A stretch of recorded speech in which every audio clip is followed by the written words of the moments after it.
Hello, welcome. Welcome. This is the global community for adults who are healing CPTSD. My name is Athena, and I'll be facilitating our time together this evening.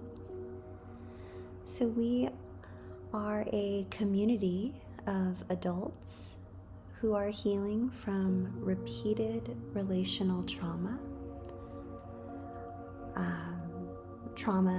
that has affected our lives in various ways. For many of us, the trauma that we endured began in childhood. This YouTube channel will be most helpful and supportive and applicable and relevant for you if you are an adult and your family of origin trauma is what brought you to discover CPTSD, or that there is such a construct as complex post-traumatic stress. We have all been showing up here together about once a week for over 10 years, almost 11 years now. So if you are an adult and as a result of adverse childhood experiences, you wish that your relationships were different, whether that's relationship with your partner, your loved ones, your friends, your colleagues, your boss, your acquaintances, your community. CPTSD affects our relationships. It also affects how we relate to our body. We struggle with perhaps feelings of anxiousness. We struggle to enjoy peaceful moments. Peaceful moments don't feel peaceful. We struggle to relax. Sometimes we struggle as a result of our CPTSD. Sometimes we struggle with sleep disturbances. CPTSD also affects our emotions quite profoundly. So we can find ourselves with a really harsh inner critic. We struggle to be kind and supportive and loving and accepting of ourselves. We tend to self-abandon, and we don't necessarily always know how to advocate for our own well-being. We struggle to establish and maintain healthy boundaries, and which also bleeds into the relational portion we talked about, and cultivating those healthy, safe relationships where we feel at ease and calm and accepted and warmly welcomed and as though we belong. CPTSD also affects the way that we express ourselves. We struggle with self-expression, whether that's feeling like we can't perform the way we want to perform at work, or we don't know how to embrace our creativity. We used to, and we remember being quite creative, but for some reason creativity is something that we're really struggling with, and we have all these odd habits of starting things and quitting them, and we just don't feel as though we're able to fully express ourselves. We feel sort of trapped. And then also some of the ways that CPTSD affects our executive functioning. We struggle to keep things in order. We forget things a lot, or we get stuck in perfectionistic loops where we want to get our projects or our the list of things that we have done, but we have a deep, profound need to do them perfectly, and so we end up in sort of a place of procrastination or analysis paralysis, and overall just a feeling of not being able to pause and appreciate what we bring into the world. right? So if any of this is ringing any bells for you, we talk a lot about these types of themes here on this channel. Right now we are on week 8. We are going through Pete Walker's, we're touching on some highlighted parts of Pete Walker's most recent book titled Holistically Treating Complex PTSD, a Six-Dimensional Approach. And while the book itself was written directly for therapists and for practitioners and healers in the trauma space, I would, as I said last week, and I'll stand by what I said, this is by far Pete Walker's most accessible, helpful, supportive, and I would say comprehensive work that he's ever put out into the world. And it really breaks it down into a framework that makes sense for those of us who are struggling with CPTSD ourselves. So, because many of us, we don't really know how to put what it is we're experiencing into words. And lucky for us, Pete Walker has been healing his own CPTSD for, the better part of 4 decades or more. And he breaks it down for us and gives us language for what it is that we have been experiencing.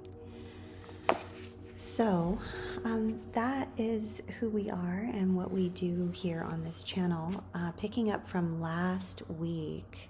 Last week we talked about page 260 and 261, where Pete lays out for us the parts of the grieving process that are key and transformative for us to experience relief in the symptoms that we struggle with CPTSD, like emotional flashbacks and feeling emotionally constipated. I don't think he uses those words, but I definitely do use those words.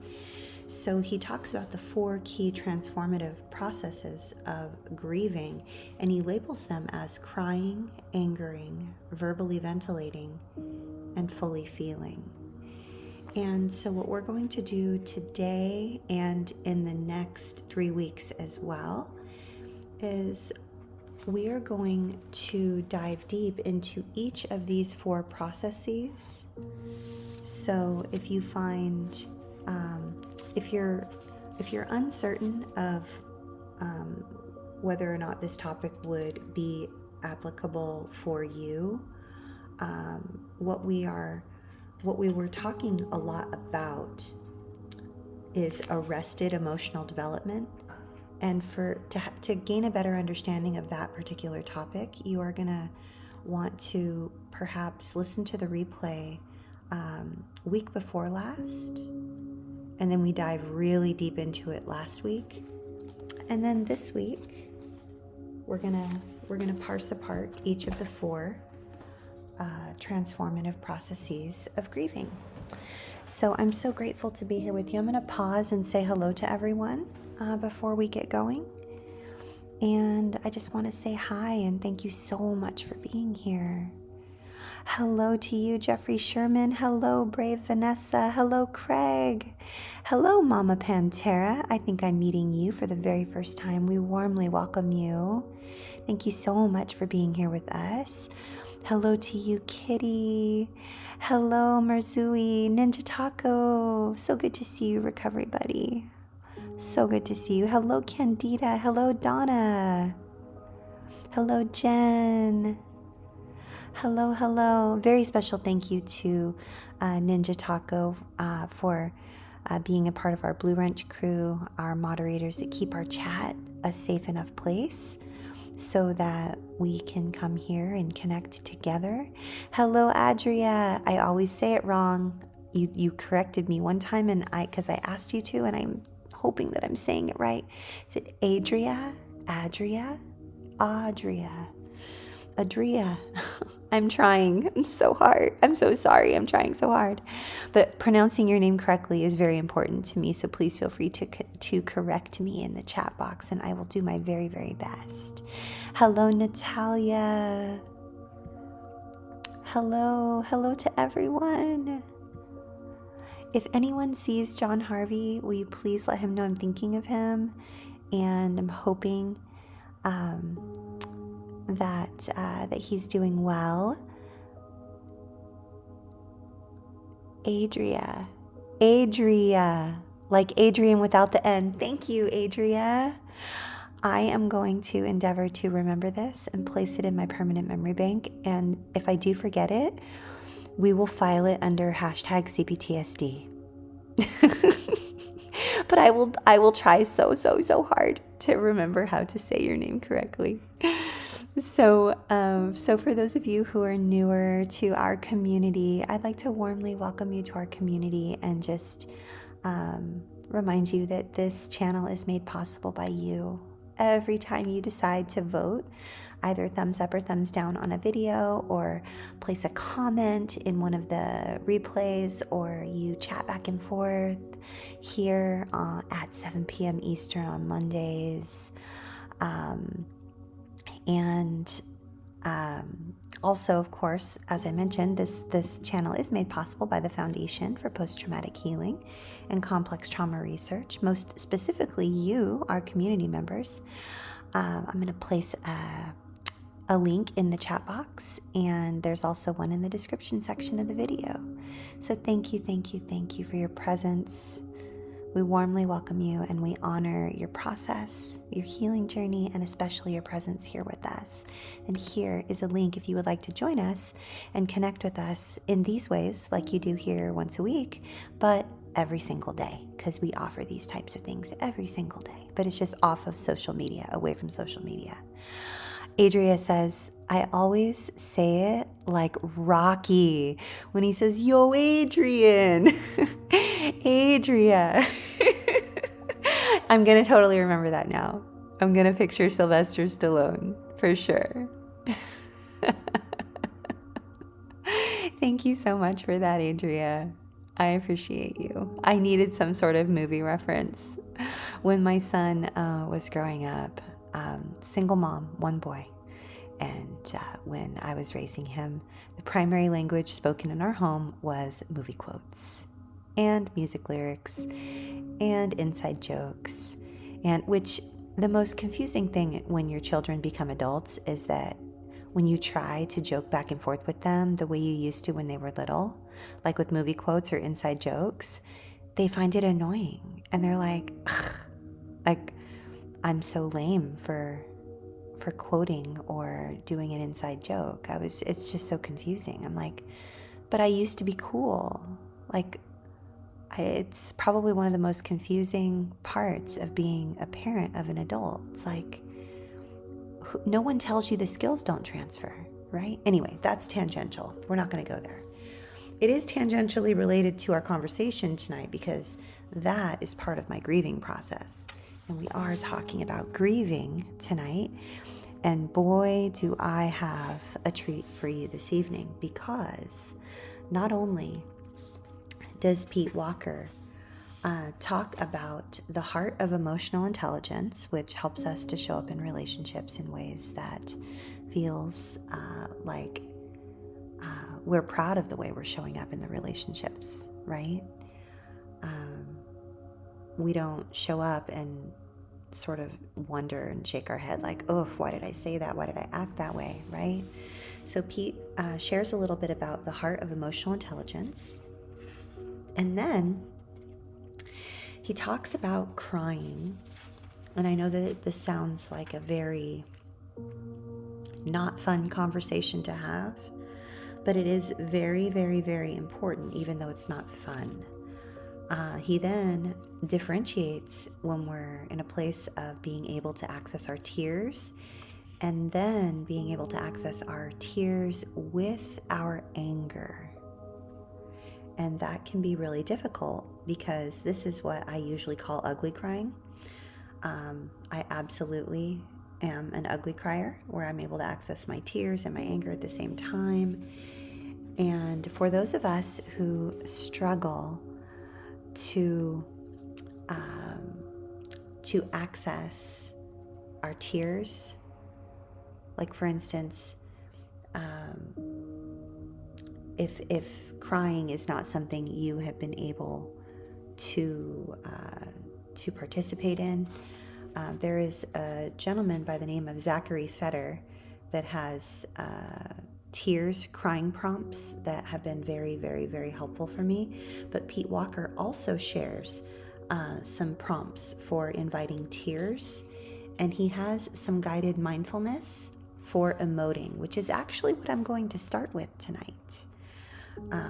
We're actually going to go through our guided mindfulness by Pete Walker on page 271, and I'm going to share this with you. I just want to check in with you in the chat box here. Adria says, sometimes I cry very easily and other times I cannot cry at all. Same here. Absolutely yes. Absolutely yes. Jeffrey, I'm not a kid anymore, Mom. Yeah, exactly. It wasn't even coming from that place. He basically looked at me like I was so annoying. And then one time he told me that I was the problem. I'm just like, oh my gosh, that was what I was afraid of my whole life, and you just confirmed it. It was like, ew, it was so heartbreaking, you know? Mama Pantera says, am I the only one in the group who survived death and coma? Actually, interestingly, you're not. I too survived death. Not coma,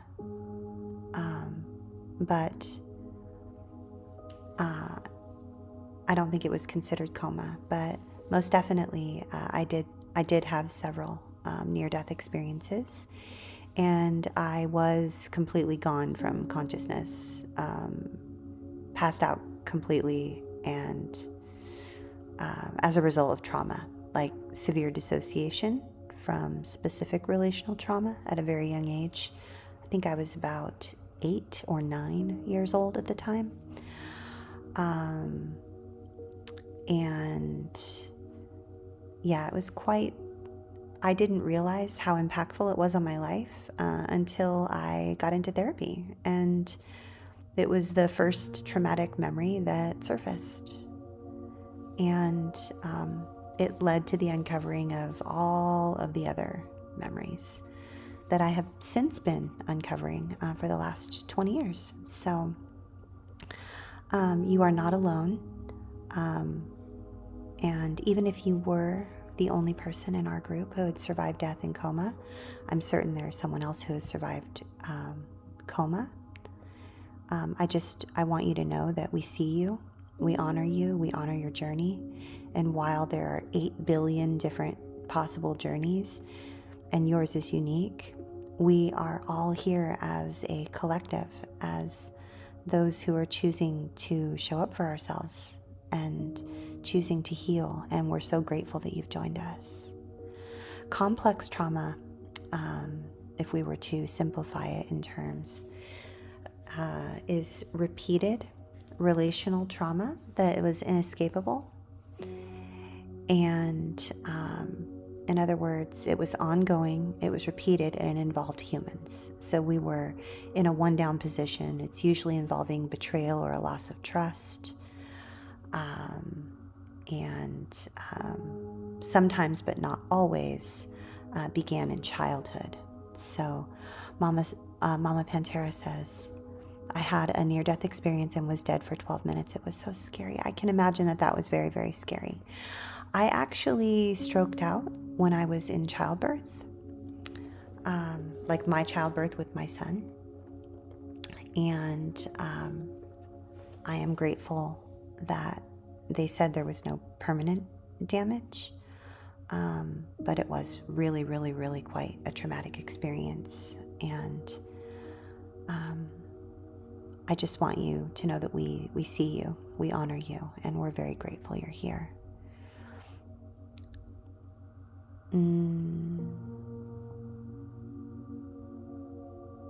Adria says, Mama Pantera, I've survived death 7 times from multiple things, including ruptured ectopic pregnancy, medically required hysterectomy that went wrong and led to multiple emergency surgeries. Adria, I'm so sorry. We're so glad that you're here with us. We're so grateful you're here. Hello, Lisa Marie. So good to see you. Lisa Marie says, my mom survived coma, doing well at 70, but she hasn't begun to heal her CPTSD from childhood. Coma was in her adult life in late 40s.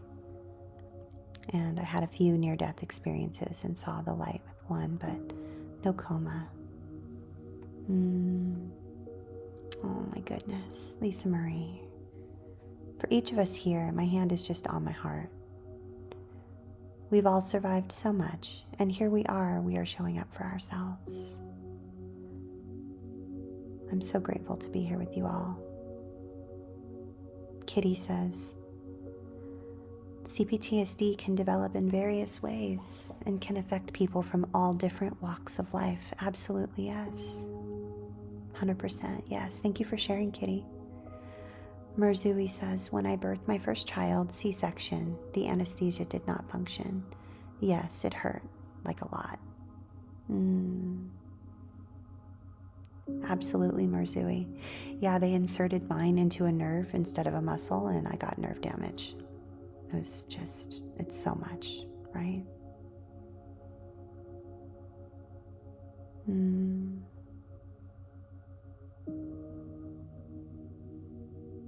Yeah. So complex, each of you. I just want you to know I see you. So I'm going to pause and get a sip of water. And then I'm going to share with you some of Pete Walker's mindfulness prompts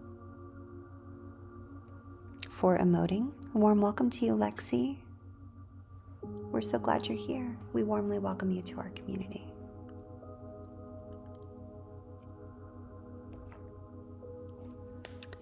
And as always, this is not a place for crisis care.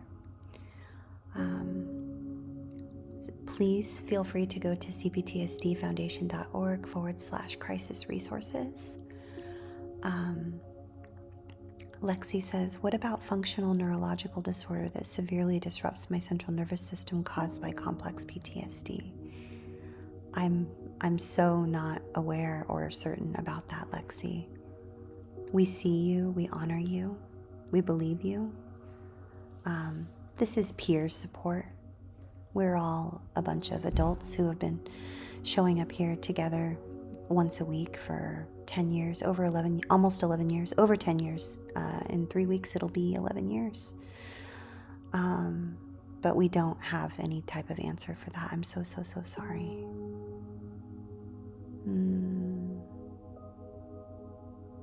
Hello, Nadine. Yes, absolutely seek therapy for this. Your psychiatrist is absolutely right. So we're going to transition now. And I hope you can still hear me all the way over here. I'm going to switch into my reading position here, the light. And we are at 24 minutes past. And if you want to come back to this portion of the video, we are going to page 271, Guided Mindfulness by Pete Walker, to help us if we're struggling to emote. And this is from Pete Walker's book, shown on the image on the thumbnail there on the screen. And we're at page 271. And he says, number 1, visualize that you have returned to your childhood,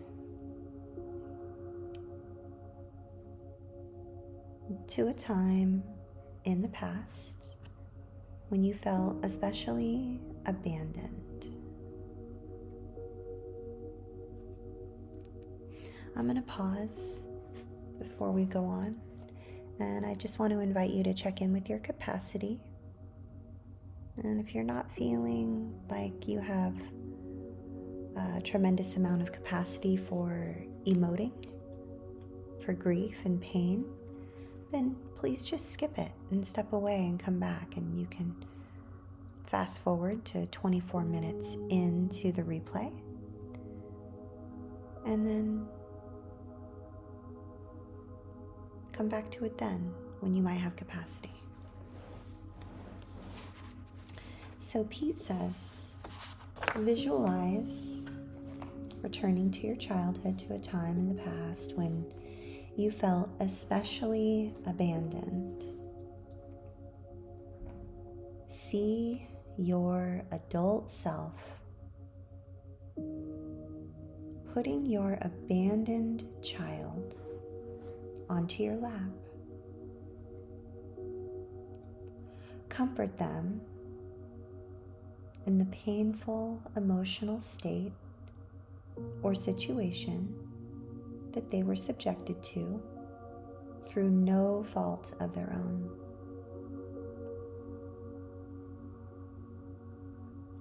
Offer them verbal, emotional comfort by saying something like, I feel such sorrow that you were so abandoned and that you felt so utterly alone so much of the time. I feel for you and empathize with you even more when you are stuck in this abandonment pain, especially because you had to endure it for so long with no one to comfort you. That should not have happened to you. That should not happen to any child. If you can, please let my words and my voice comfort you. You do not have to rush to get over these feelings. It is not your fault. You did not cause this, and you are not to blame.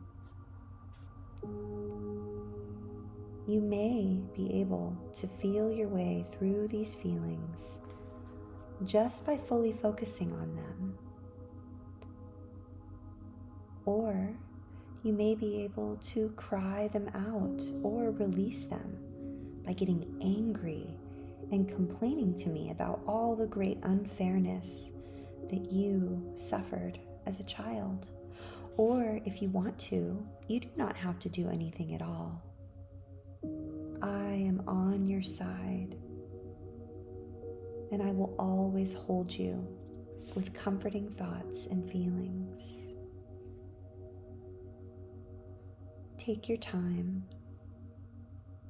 I care about you, and you have my support no matter what.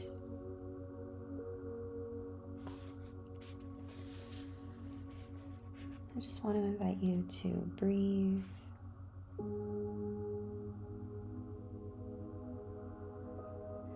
And Pete reminds us here at the bottom of page 271 that it may take a great deal of practice to access any genuine feelings of compassion for the traumatized child that we were.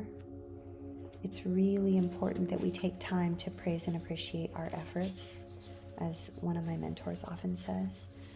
Really pause and praise and appreciate your efforts. It's really important for us to acknowledge what a major accomplishment it is for us to simply be here together and to be addressing this, right? So Pete offers another guided script of mindfulness on page 272. He invites us, and I'll invite you in turn. If it feels safe, Pete says, gently close your eyes. And if it doesn't feel safe, for you to close your eyes, my invitation for you would be just to soften your gaze and make sure you're remembering to breathe. Because sometimes when we do work like this together, we forget to breathe. So here we go. Pete says, focus your full attention on any sensations in the area of your belly or your heart. Breathe slowly and deeply, and bring all your attention to your visceral sensations as you inhale and exhale and are filled and emptied by each breath. Slow, deep, and rhythmic breathing stretches and expands your visceral muscles and your internal organs in ways that sometimes bring feelings into awareness. Bring your full attention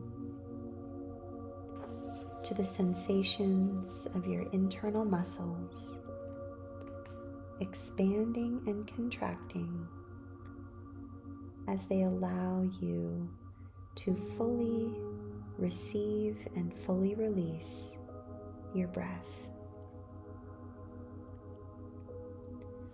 Now focus on the most dominant sensation that appears in your torso during this process.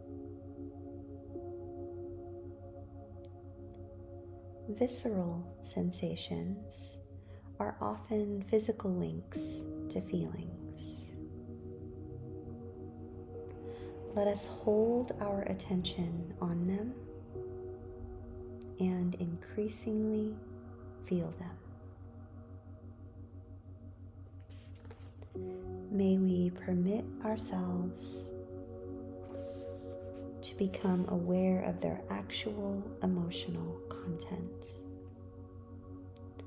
And as we hold our awareness on a sensation,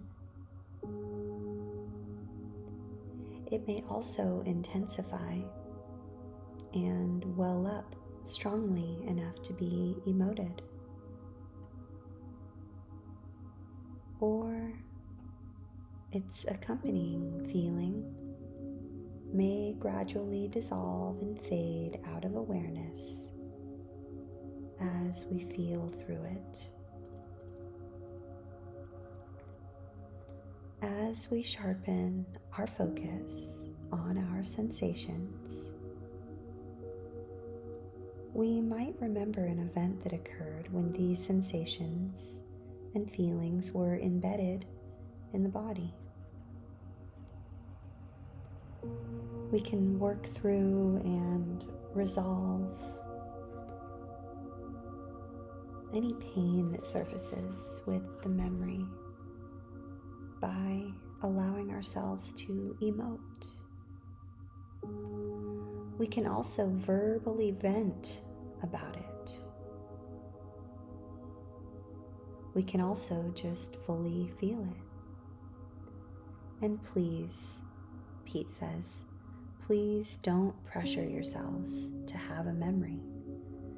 Just feeling into sensations is therapeutic in itself.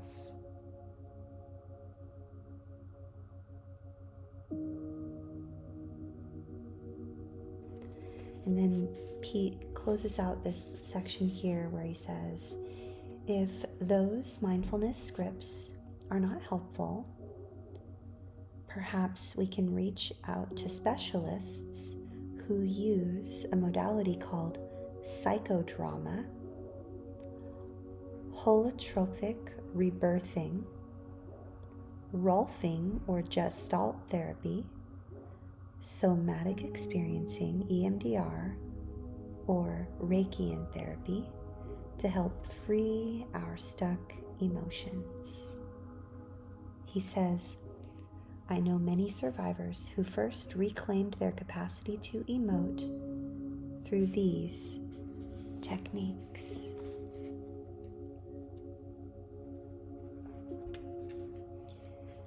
Now, Pete lists here some supportive prompts that will help us to invite our tears.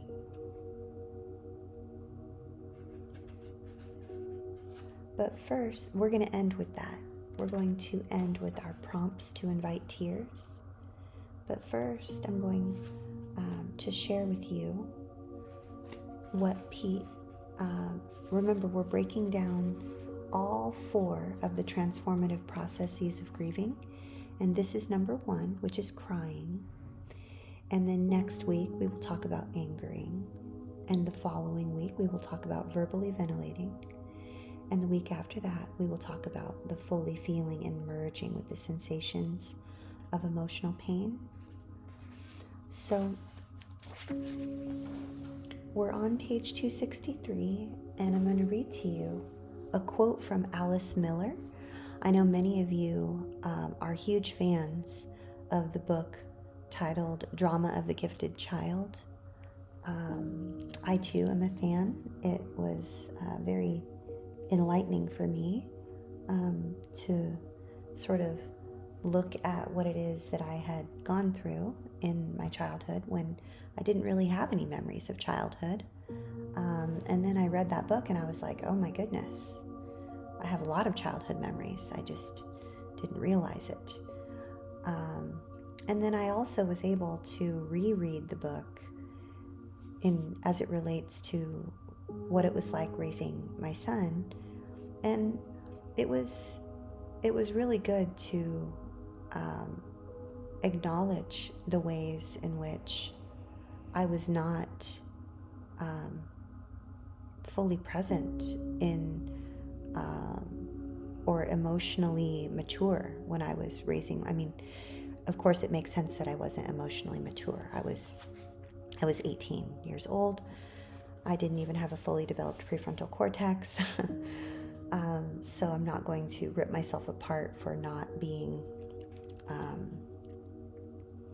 as emotionally mature as I am right now at age 51 when I was 18 and,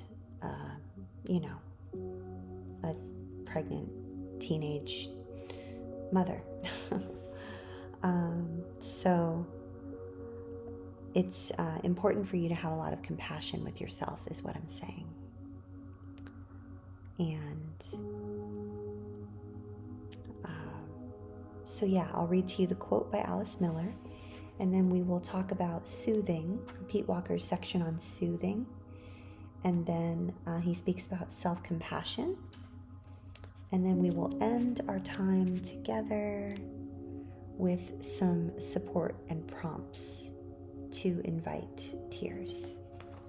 And here we go. Let me just make sure what time it is. I know we're coming close to time here. My alarm is going to go off because I have a meeting after this. So pardon the interruption. In fact, you know what? Let me switch up my alarm so that it doesn't interrupt this section of the book. 1 second, please.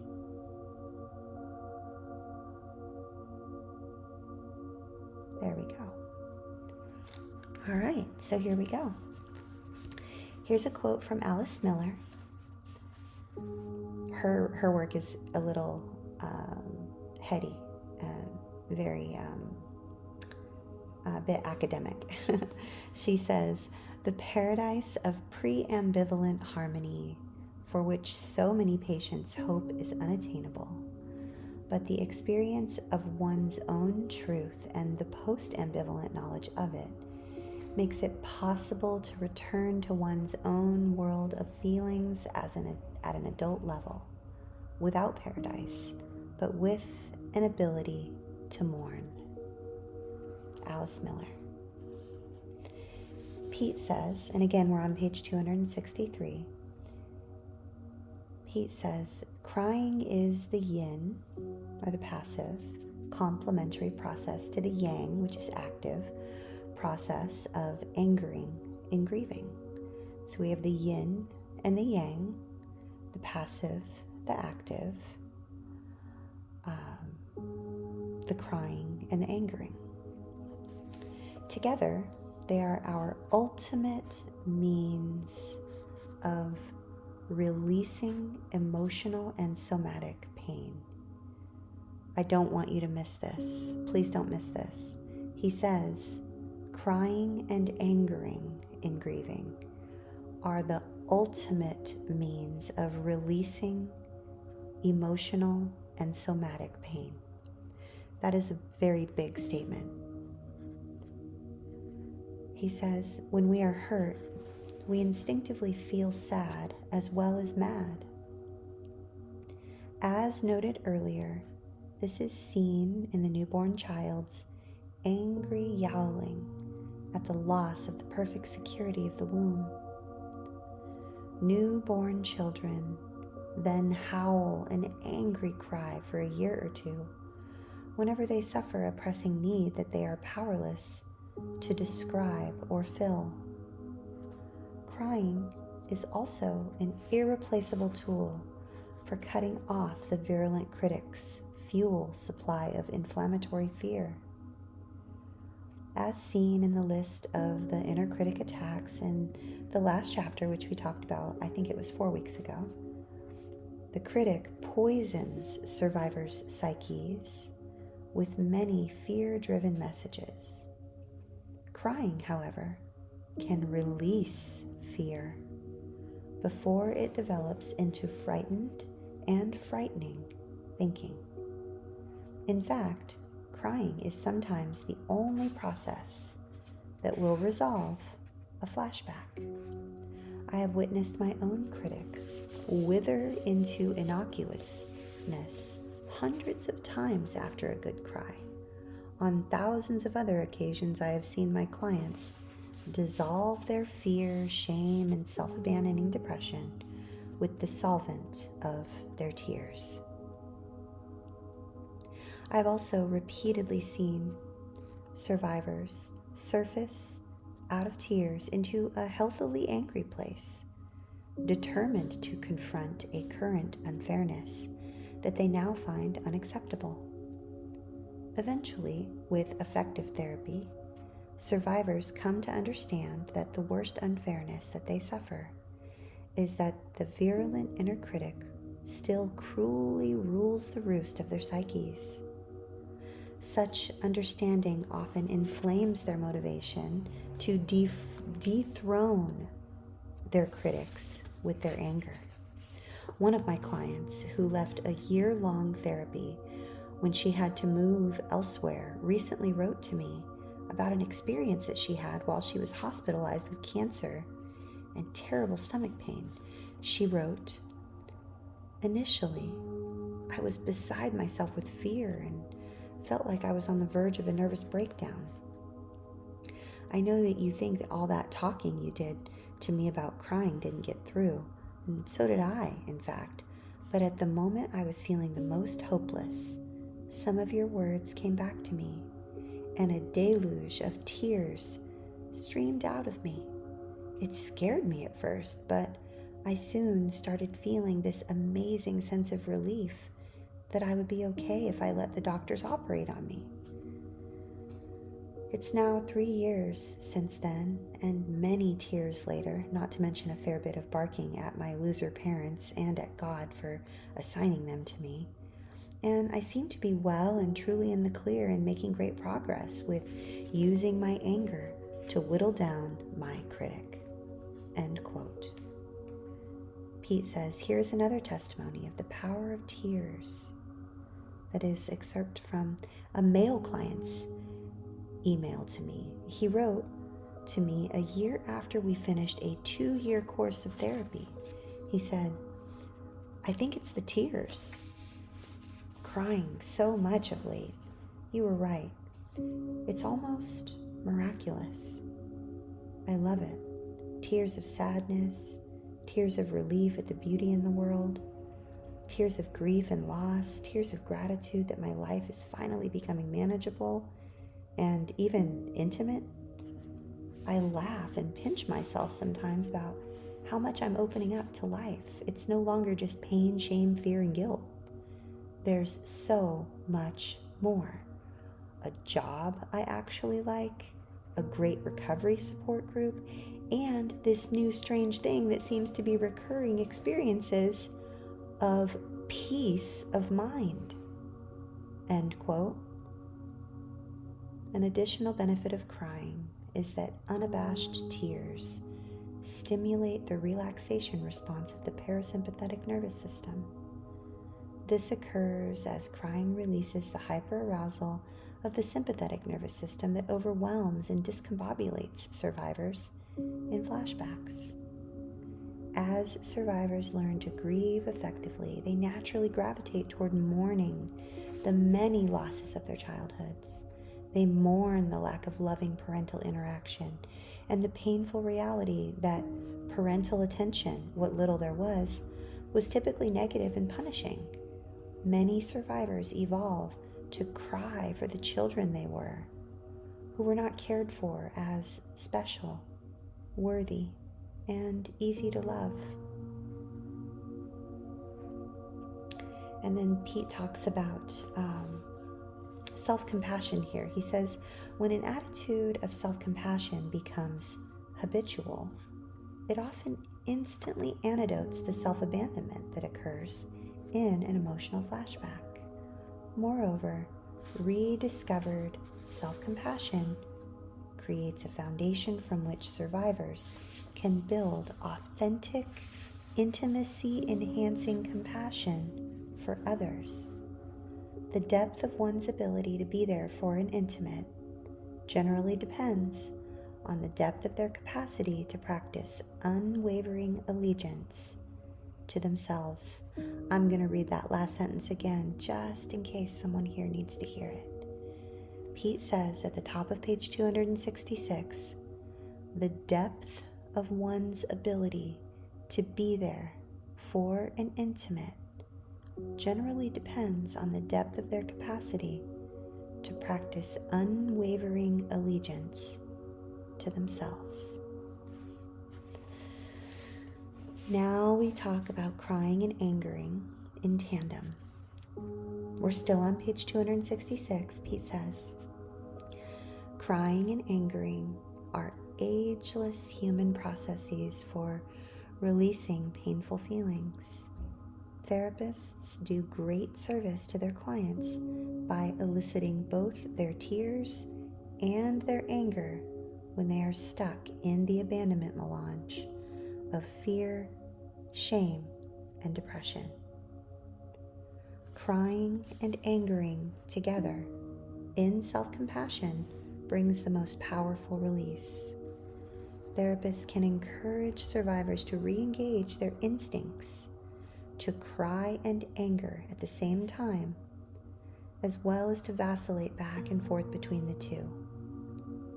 And as therapists cultivate survivors' facility for emotional release, they simultaneously awaken the stalled development of their instincts of self-compassion and self-protectiveness. Many cultures suffer from socialization processes that relegate angering to men and crying to women. From an early age, boys are shamed for crying while girls are condemned for angering. As an awful consequence, many boys become men who can only vent their emotional pain through angering. Their unexpressed sadness then often morphs into a morose mood or into the aggravated whining that Donald Trump seems to be addicted to. Similarly, many women can only cry about their pain. Their anger then must morph into a petulant mood or sulky lamenting. Many men also rely on anger to carry all of their emotional expression. They get mad when they are scared, humiliated, lonely, or depressed. And some women, on the other hand, can only cry when they are actually angry.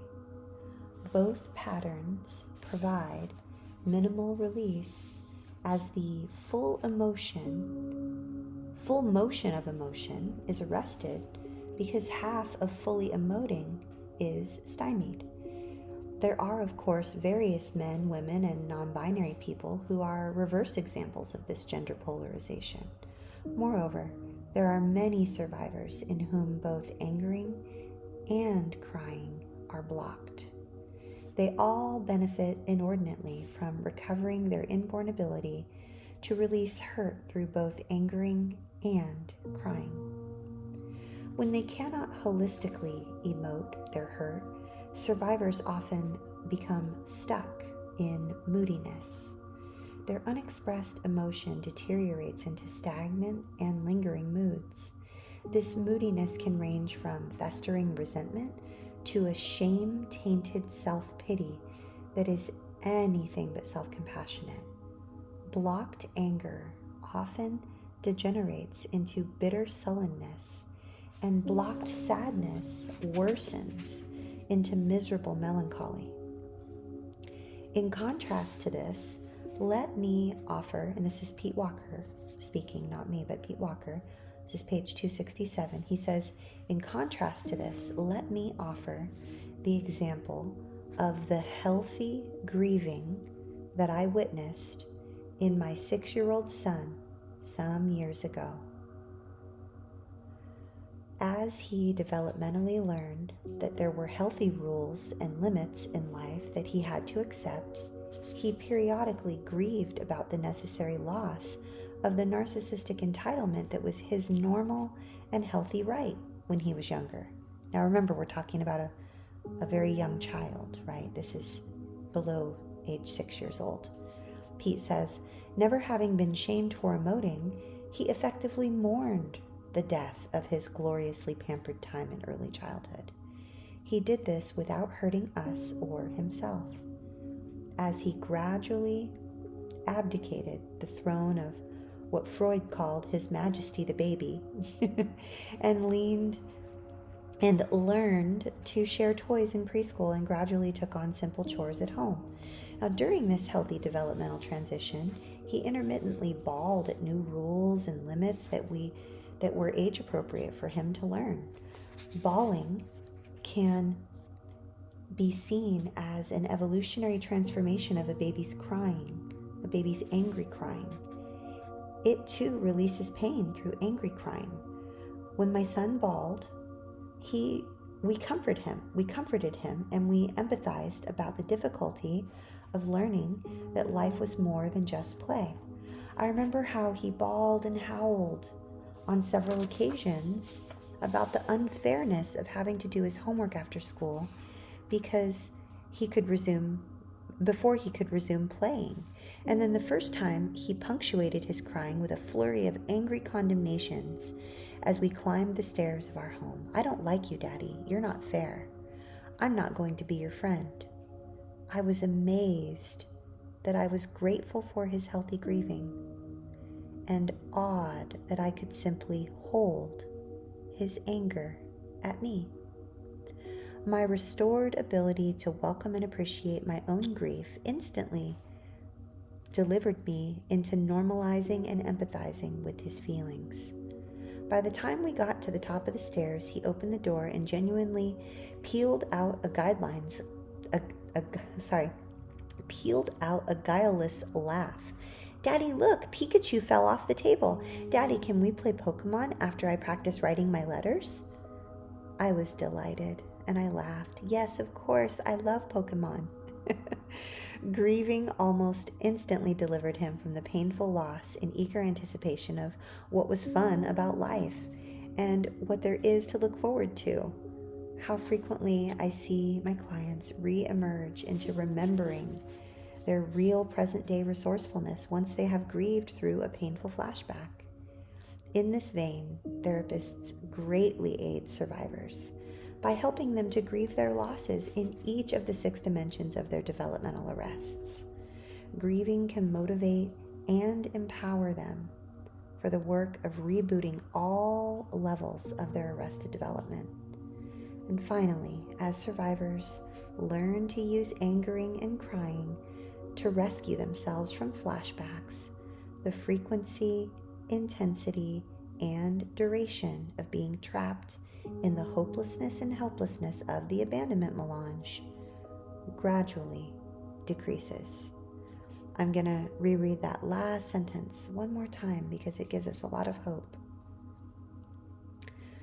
Or the last sentence before that last part. He says, grieving can motivate and empower us for the work of rebooting all levels of our arrested development.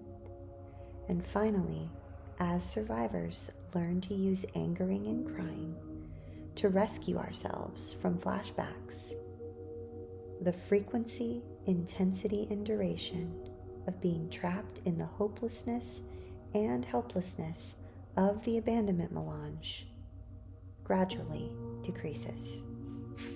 Pete says, I often wish that tears could be stimulated in ways comparable to the process mentioned later in the section of this chapter entitled Techniques of Angering, which we'll talk about next week. Many survivors, especially men who truly want to cry, find their tears elusive. And in early recovery, I spent long, frustrating periods aching for the relief that I knew crying would bring if only I could get my tears to flow more regularly. And at one point, I visited the airport whenever I was particularly desperate for a crying release, for I had discovered that other people's joyous, tearful reunions often moved me to tears. One therapist friend of mine who shared this longing for tears became so desperate that he tried squeezing onion juice into his eyes to force his tears. He only tried this once, however, and heartily warned me against it. I sometimes share these 2 anecdotes here with survivors as examples of my use of vulnerable self-disclosure to normalize their difficulties and frustrations with reclaiming their ability to cry. So here, as we close our time together this evening, so the next few minutes, here are some supportive prompts to help us invite tears. Although few survivors can force their tears, many can be gently primed for them with prompts from the list below. And even though it is common that nothing opens the tear ducts early on, therapists and other helpers can combine psychoeducation about the wonders of grieving with these prompts to coax out a good cry. I often encourage helpers to try these techniques more than once, especially those that intuitively seem as if they may work. And in the name of building their own self-compassion, survivors can also be given these prompts and encouragements on their own. Number 1, put on some moving and evocative music. Number 2, breathe deeply and slowly and fully feel the sensations in your torso as you do so. Try to focus on those sensations for as long as you can. And with enough practice, you may feel the urge to cry. Please allow yourself to let your tears come. They are very welcome here. Number 3, close your eyes and remember a time when you felt compassionate towards someone else.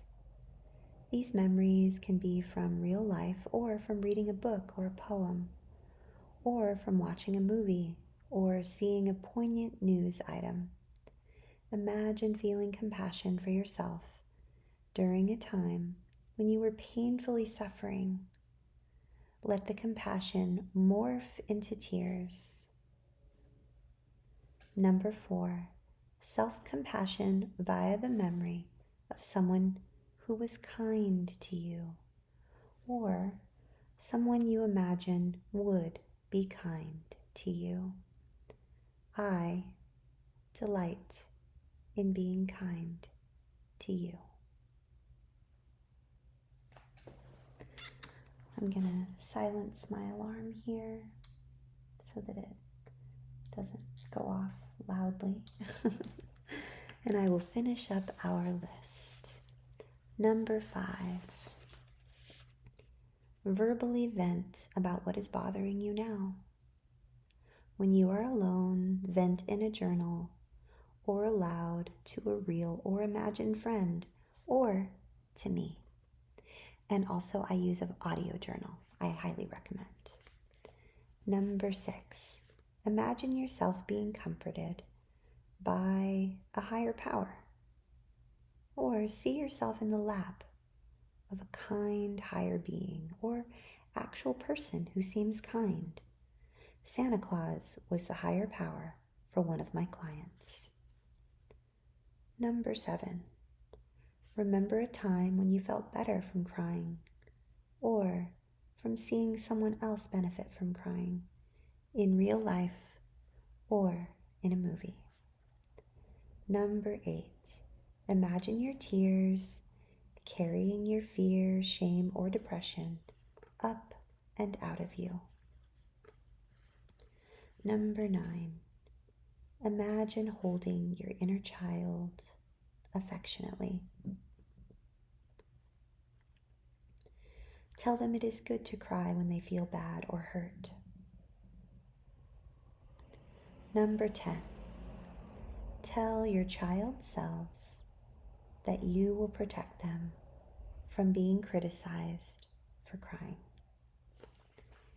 And lastly, number 11, when you are alone, find a safe and comfortable place where you will not be heard if your tears are accompanied by crying sounds.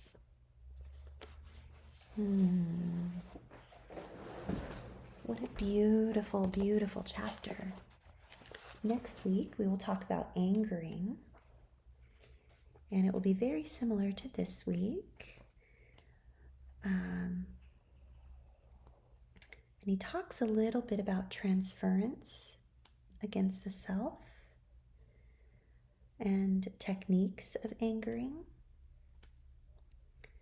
So we might run a little long next week because tonight's was right around 10 pages. And next week's is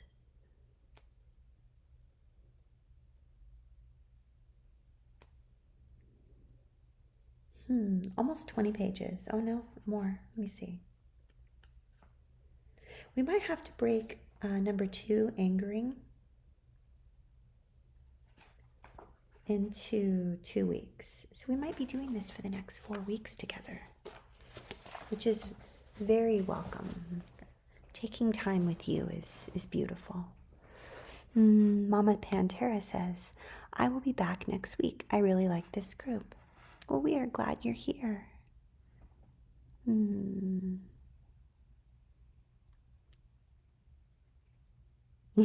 Jeffrey says, that's fine. Go over time. More of Mama Bear Athena is always welcome. Thank you, Jeffrey. Candida says, John Harvey. Oh, John Harvey, I missed you. Welcome, welcome. Did you bring me some cake? I was reading. I'm so glad to see you. I hope you're doing well.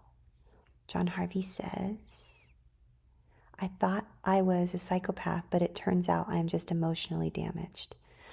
Oh, John Harvey, there is no way you can be a psychopath. Are you kidding me? Seriously. You might be being funny.